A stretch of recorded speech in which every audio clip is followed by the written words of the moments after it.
ಹುಂಡಿ ಹಣ ಎಷ್ಟು ಸೇಫ್? ಅದು ದತ್ತಿ ಇಲಾಖೆಯ ಒಳಗೆ ಒಳಪಡುವಂತ ದೇವಸ್ಥಾನಗಳು ಎಷ್ಟು ಸೇಫ್ ಅನ್ನೋದು ಈಗ ಎಲ್ಲರ ಪ್ರಶ್ನೆ. ನೀವು ಕೂಡ ನಮ್ಮ ಜೊತೆ ಕರೆ ಮಾಡಿ ನಿಮ್ಮ ಅಭಿಪ್ರಾಯವನ್ನು ನಮ್ಮ ಜೊತೆ ಹಂಚಿಕೊಳ್ಬಹುದು.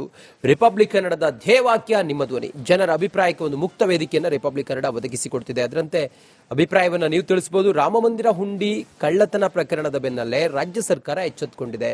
ರಾಜ್ಯದ ದೇವಸ್ಥಾನಗಳಲ್ಲಿ ಕಠಿಣ ಕ್ರಮಕ್ಕೆ ಮುಂದಾಗಿದೆ. ದೇವಸ್ಥಾನಗಳ ಹುಂಡಿ, ಚಿನ್ನ, ಬೆಳ್ಳಿ ವಸ್ತುಗಳ ಭದ್ರತೆ ಹಾಗೂ ಪಾರದರ್ಶಕತೆ ಕಾಯ್ದುಕೊಳ್ಳುವ ನಿಟ್ಟಿನಲ್ಲಿ ಸರ್ಕಾರ ಹೊಸ ಮಾರ್ಗಸೂಚಿಗಳನ್ನು ಹೊರಡಿಸಿದೆ. ಹಾಗಾದ್ರೆ ರಾಜ್ಯದ ಈ ಕ್ರಮಕ್ಕೆ ನಮ್ಮ ಜೊತೆ ಕಾಲ್ ಮಾಡಿ, ಮೆಸೇಜ್ ಮಾಡಿ, ಎಕ್ಸ್ ಖಾತೆಯಲ್ಲಿ ನಿಮ್ಮ ಅಭಿಪ್ರಾಯವನ್ನ ಕಾಮೆಂಟ್ ಮಾಡುವ ಮೂಲಕ ತಿಳಿಸಬಹುದು. 34,000 ದೇವಸ್ಥಾನಗಳು, ಒಟ್ಟು ವಾರ್ಷಿಕವಾಗಿ ಬರುವ ಆದಾಯ 150ರಿಂದ 200 ಕೋಟಿ. ಈ ಹಣ ಎಷ್ಟು ಸೇಫ್? ದೇವಸ್ಥಾನಗಳಿಗೆ ಯಾರೋ ಕಾಣಿಕೆಯಾಗಿ ಚಿನ್ನದ ಮುಖವಾಡ ಕೊಟ್ಟಿರ್ತಾರೆ, ಚಿನ್ನದ ಗೊಂಬೆಯನ್ನು ಕೊಟ್ಟಿರ್ತಾರೆ, ಬೆಳ್ಳಿ, ಹೌದು ಇದು ಒಂದ್ ಕಡೆ ಎಷ್ಟು ಕೋಟಿ ಆಸ್ತಿ ಇರುತ್ತೆ ಆ ದೇವಸ್ಥಾನದಲ್ಲಿ. ಆದ್ರೆ ಅದೆಷ್ಟು ಸೇಫ್ ಅನ್ನೋ ಪ್ರಶ್ನೆ ಬಂದಾಗ ರಾಮ ಮಂದಿರದ ವಿಚಾರಕ್ಕೆ ನಾವು ಗಮನಿಸ್ತಾ ಇದ್ದಂಗೆ ರಾಮ ಮಂದಿರದಲ್ಲಿ ಎಷ್ಟು ಕೋಟಿ ಹುಂಡಿ ಹಣ ಕನ್ನ ಹಾಕಿದ್ರು ಅನ್ನೋದೆಲ್ಲವೂ ಕೂಡ ಚರ್ಚೆ ಇತ್ತು, ಕಳವಾಯಿತು ಅನ್ನೋದು. ಸದ್ಯ ಈಗ ಇನ್ನಾದ್ರೂ ಕೂಡ ರಾಜ್ಯ ಸರ್ಕಾರ ಕರ್ನಾಟಕದಲ್ಲಿ ಎಚ್ಚೆತ್ತುಕೊಂಡಿದೆ. ಈ ನಿಟ್ಟಿನಲ್ಲಿ ಕೆಲವು ಕ್ರಮಗಳನ್ನ ಕೈಗೊಂಡಿದೆ. ಈ ನಿಟ್ಟಿನಲ್ಲಿ ಈಗ ಜನರ ಅಭಿಪ್ರಾಯವನ್ನು ನಾವು ಕೇಳ್ತಾ ಇದೀವಿ. ಎಷ್ಟು ಸೇಫ್ ದೇವಸ್ಥಾನದ ಹುಂಡಿ ಹಣ ಅನ್ನೋದು. ರೈಟ್. ಅದರ ಜೊತೆಯಲ್ಲಿ ದೇವರೇ ನಮ್ಮನ್ನ ಕಾಪಾಡಪ್ಪ ಅಂತ ದೇವ್ರ ಹತ್ರ ನಾವು ಹೋಗ್ತೀವಿ. ಆದ್ರೆ ಈಗ ಯಾವ ರೀತಿ ಪರಿಸ್ಥಿತಿ ಅಂತಂದ್ರೆ ದೇವರನ್ನ ಕಾಪಾಡೋದಕ್ಕೆ ಕೆಲವೊಂದ್ ಕಡೆ ದೇವರ ವಿಗ್ರಹ ಕಳುವಾಗಿದ್ದು ಕೂಡ ಇದೆ. ಅದರ ಜೊತೆಯಲ್ಲಿ ದೇವರಿಗೆ ಸಂಬಂಧಪಟ್ಟಾಗಿ ಕಾಣಿಕೆ ಹುಂಡಿಯನ್ನ ಕಾಪಾಡೋದಕ್ಕೆ ಮನುಷ್ಯರನ್ನ ನೇಮಕ ಮಾಡುವಂತ ಅಥವಾ ಸಿಸಿಟಿವಿ ಇಡುವಂತ ಪರಿಸ್ಥಿತಿ ಸದ್ಯಕ್ಕೆ ಬಂದಿದೆ. ದೇವಸ್ಥಾನದ ಭದ್ರತೆ ಹೆಚ್ಚಿಸಬೇಕು ಅಂತ ಕೂಡ ಈಗಾಗಲೇ ಸೂಚಿಸಿದ್ದಾರೆ ಸಚಿವ ರಾಮಲಿಂಗಾರೆಡ್ಡಿ. ಬೆಂಗಳೂರಲ್ಲಿ ಮಾತಾಡಿದ್ದಾರೆ ಇದೇ ವಿಚಾರಕ್ಕೆ ಸಂಬಂಧಪಟ್ಟಂತೆ. ಮೊದಲು ಕೂಡ ದೇವಾಲಯದಲ್ಲಿ ಭದ್ರತೆ ಇತ್ತು, ಈಗ ಅದನ್ನ ಒಂದಷ್ಟು ಇನ್ಕ್ರೀಸ್ ಮಾಡಿದ್ದಾರೆ, ಜಾಸ್ತಿ ಮಾಡಿದ್ದಾರೆ, ಒಂದಷ್ಟು ಮಾರ್ಗಸೂಚಿಗಳನ್ನ ಹೊರಡಿಸಿದ್ದಾರೆ ಸಿಎಂ ಅಂತ ಈ ವಿಚಾರದ ಬಗ್ಗೆ ಸಚಿವರು ಮಾತಾಡಿದ್ದಾರೆ. ರಾಮಲಿಂಗಾರೆಡ್ಡಿ ಏನ್ ಹೇಳಿದ್ರು ಬನ್ನಿ ನೋಡೋಣ. ಸಿಸಿ ಕ್ಯಾಮ್ರಾಸ್ ಬಹುತೇಕ ನಮ್ಮ ಎಲ್ಲಾ ದೇವಸ್ಥಾನಗಳಲ್ಲೂ ಇದೆ, ಆದ್ರೆ ರಾಮ ಮಂದಿರದಲ್ಲಿ ಆಯ್ತು ಅಂತ ಇನ್ನೂ ಸ್ವಲ್ಪ ಒಂದ್ ಹೆಜ್ಜೆ ಮುಂದೆ ಹೋಗಿದ್ದಾರೆ ಅಷ್ಟೇ. ಆಮೇಲೆ ಹುಂಡಿ ಎಳ್ಸೋವಾಗ ಎಲ್ಲಾ ಕಡೆ ಸಿಸಿ ಕ್ಯಾಮ್ರಾಸ್ ಮೊದ್ಲಿಂದಲೂ ಇತ್ತು.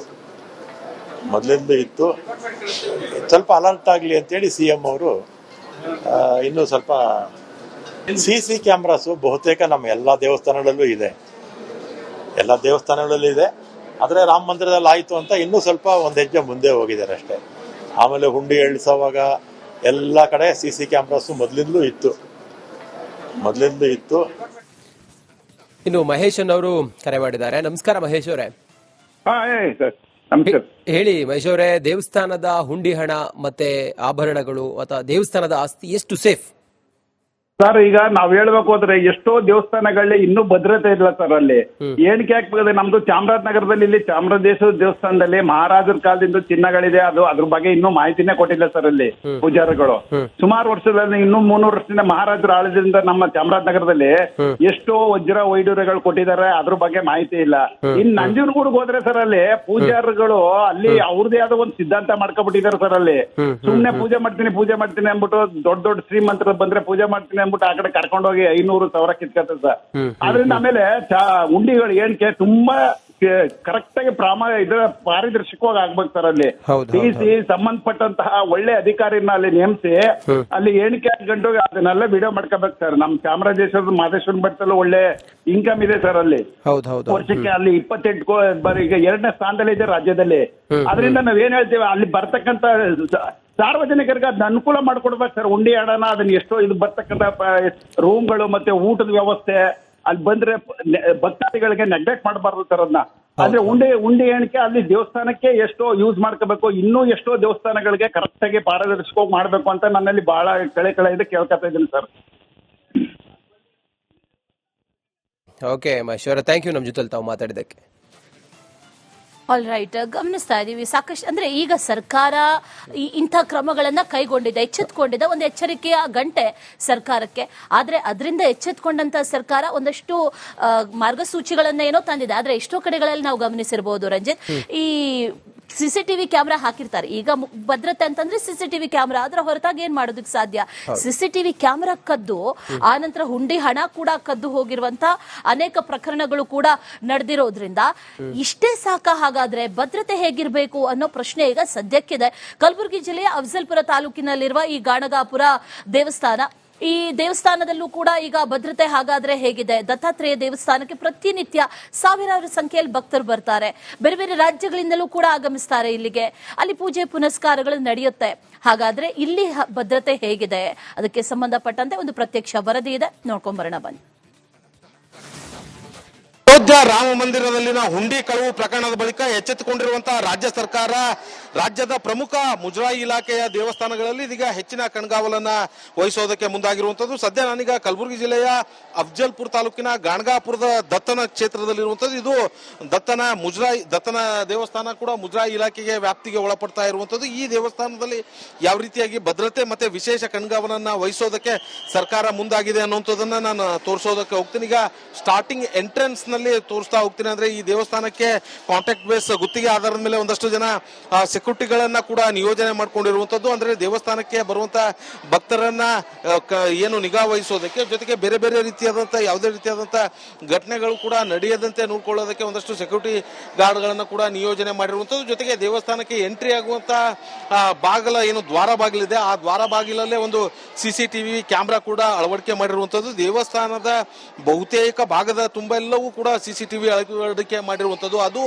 ಒಂದ್ ಕಡೆ ಸಿಸಿಟಿವಿ ಆದ್ರೆ, ಇನ್ನು ಈ ಹುಂಡಿ ಇರುವಂತದ್ದು ದೇವಸ್ಥಾನದ ಆವರಣದಲ್ಲಿ ಹುಂಡಿಗಳಿದೆ. ಸುಮಾರು 6 ರಿಂದ 7 ದೊಡ್ಡ ದೊಡ್ಡ ಹುಂಡಿಗಳಿರುವಂತದ್ದು. ಆ ಎಲ್ಲ ಹುಂಡಿಗಳಿಗೂ ಕೂಡ ಕವರ್ ಅಪ್ ಆಗೋ ರೀತಿಯಾಗಿ ಮತ್ತೊಂದಷ್ಟು ಏನು ಆ ಸಿಸಿಟಿವಿ ಕ್ಯಾಮ್ರಾಗಳನ್ನ ಅಳವಡಿಕೆ ಮಾಡಿರುವಂತದ್ದು. ನಾನು ಅಲ್ಲೂ ಕೂಡ ತೋರಿಸ್ತಾ ಹೋಗ್ತೀನಿ. ಅದು ಸಿಸಿಟಿವಿ ಅಳವಡಿಕೆ ಮಾಡಿರುವಂತದ್ದು. ಪ್ರತಿನಿತ್ಯ ಏನು ಈ ಒಂದು ಗಾಣಗಾಪುರದ ದತ್ತನ ಕ್ಷೇತ್ರಕ್ಕೆ ಸಾವಿರಾರು ಜನರು ಭಕ್ತರು ಬರ್ತಾ ಇರುವಂತದ್ದು. ಅಂದ್ರೆ 3 ರಾಜ್ಯಗಳಿಂದ ಪಕ್ಕದ ಮಹಾರಾಷ್ಟ್ರ, ಕರ್ನಾಟಕ, ತೆಲಂಗಾಣ ಸೇರಿದಂತೆ ನಾನಾ ಭಾಗದಿಂದಲೂ ಕೂಡ ಸಾಕಷ್ಟು ಜನ ಭಕ್ತರು ಈ ಒಂದು ದೇವಸ್ಥಾನಕ್ಕೆ ಬಂದು ದೇವರ ದರ್ಶನವನ್ನ ಕೂಡ ಪಡೆದುಕೊಂಡು ಹೋಗ್ತಾರೆ. ಹಾಗೆ ಬರುವಂತಹ ಏನ್ ಭಕ್ತರಿಗೆ ಎಲ್ಲ ರೀತಿಯಾದಂತಹ ವ್ಯವಸ್ಥೆಯನ್ನ ಕೂಡ ಮಾಡಿರುವಂತದ್ದು. ಅಂದ್ರೆ ಈಗ ಒಳಭಾಗದ ದೃಶ್ಯವನ್ನು ಕೂಡ ನಾನು ತೋರಿಸ್ತಾ ಹೋಗ್ತೀನಿ. ಈ ದೇವಸ್ಥಾನದ ಒಳಭಾಗದ ದೃಶ್ಯ ಯಾವ ರೀತಿ ಇದೆ, ಅಲ್ಲಿ ಹೇಗಿದೆ ವ್ಯವಸ್ಥೆ ಅನ್ನುವಂಥದ್ದನ್ನ ಕೂಡ ತೋರಿಸ್ತೀನಿ. ಈಗಾಗಲೇ ಭಕ್ತರು ಏನು ದರ್ಶನವನ್ನ ಪಡೆದುಕೊಂಡು ಬರೋದಕ್ಕೆ ಮುಂದಾಗಿರುವಂತದ್ದು. ಇಲ್ಲಿ ದತ್ತನ ದರ್ಶನವನ್ನ ಏನು ಪಡಿತಾರೆ, ದತ್ತನ ದರ್ಶನವನ್ನ ಪಡೆದು ಈ ಒಂದು ಗೇಟ್ ನಿಂದ ಎಕ್ಸಿಟ್ ಆಗ್ತಾರೆ. ಇಲ್ಲಿ ಕೂಡ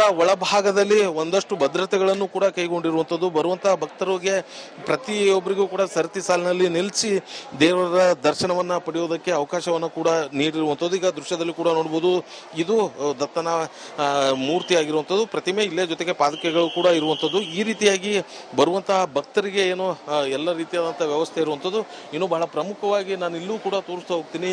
ಇಲ್ಲೊಂದಷ್ಟು ಸಿಸಿಟಿವಿಗಳನ್ನ ಕೂಡ ಅಳವಡಿಸಿರುವಂತದ್ದು, ಅಲ್ಲೂ ಹುಂಡಿ ಇರುವಂತದ್ದು, ಅದನ್ನು ಕೂಡ ಸಂಪೂರ್ಣವಾಗಿ ಕ್ಯಾಪ್ಚರ್ ಆಗುತ್ತೆ. ಜೊತೆಗೆ ದೇವಸ್ಥಾನದ ಆವರಣದಲ್ಲೂ ಕೂಡ ಸಾಕಷ್ಟು ಜನ ಭಕ್ತರು ಏನು ಬಂದು ಹೋಗ್ತಾ ಇರ್ತಾರೆ. ಅಂತ ಸಂದರ್ಭದಲ್ಲಿ ಯಾವುದೇ ರೀತಿಯಾದಂತಹ ಕಳ್ಳತನ ಆಗಬಾರದು, ಜೊತೆಗೆ ಭದ್ರತೆಯನ್ನ ವಹಿಸಬೇಕು ಅನ್ನುವಂತ ನಿಟ್ಟಿನಲ್ಲಿ ಇಲ್ಲೂ ಒಂದು ಸಿಸಿಟಿವಿಯನ್ನ ಅಳವಡಿಕೆ ಮಾಡಿರುವಂತದ್ದು. ಒಟ್ಟು ಈ ಗಾಣಗಾಪುರದ ದತ್ತನ ದೇವಸ್ಥಾನದಲ್ಲಿ 28ಕ್ಕೂ ಹೆಚ್ಚು ಸಿಸಿಟಿವಿ ಕ್ಯಾಮ್ರಾಗಳಿರುವಂತದ್ದು. ಅದೆಲ್ಲವೂ ಕೂಡ ಸಂಪೂರ್ಣವಾಗಿ ಮುಜರಾಯಿ ಇಲಾಖೆಯ ಒಂದು ಕಚೇರಿ ಏನಿದೆ, ಆ ಒಂದು ಕಚೇರಿಯಲ್ಲಿ ಆಪರೇಟ್ ಆಗ್ತಾ ಇರುವಂತದ್ದು. ಅದಕ್ಕೆ ಸಂಬಂಧಪಟ್ಟಂತೆ ಇಒ ಏನಿದ್ದಾರೆ ಅವರು ಕೂಡ ಸಂಪೂರ್ಣವಾಗಿ ಅದರ ನಿಗಾವನ್ನ ವಹಿಸೋದಕ್ಕೆ ಮುಂದಾಗಿರುವಂತದ್ದು. ಇನ್ನು ಬಹಳ ಪ್ರಮುಖವಾಗಿ 6 ರಿಂದ 7 ದೊಡ್ಡ ದೊಡ್ಡ ಹುಂಡಿಗಳೇನಿದೆ, ಆ ಎಲ್ಲ ಹುಂಡಿ ಈ ಎಣಿಕೆ ಕಾರ್ಯವೂ ಕೂಡ ಪ್ರತಿ 3 ರಿಂದ 4 ತಿಂಗಳಿಗೊಮ್ಮೆ ಆ ಹುಂಡಿ ಎಣಿಕೆ ಕಾರ್ಯವೂ ಕೂಡ ಆಗ್ತಾ ಇರುತ್ತೆ.